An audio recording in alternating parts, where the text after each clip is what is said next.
ترتيب الدوريات الخمس الكبرى من الأضعف إلى الأقوى لسنة 2025-2026. يلا خلينا نبداو. في المركز الخامس الدوري الفرنسي لا زال تحت سيطرة باريس سان جيرمان وأقرب المنافسين وأولمبيك مارسيليا. في المركز البوندسليغا الدوري الألماني رغم الهيمنة التاريخية لبايرن ميونخ إلا أن بايرن ليفركوزن عاد بقوة وربما قد يخلق المفاجأة.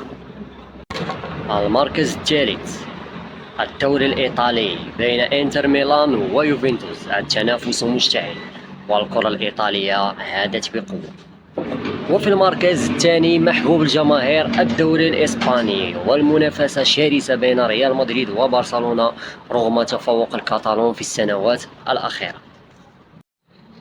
وأولا وبدون منازع الدوري الإنجليزي أقوى دوري في العالم، مانشستر سيتي وأرسنال في نزاع مستمر، ولكن ليفربول هاد السنة هادي غادي يقول الكلمة ديالو. شنو هو الدوري المفضل ديالك وشنو هو التوقع ديالك لهاد السنة هادي في كل دوري من سيتوج باللقب؟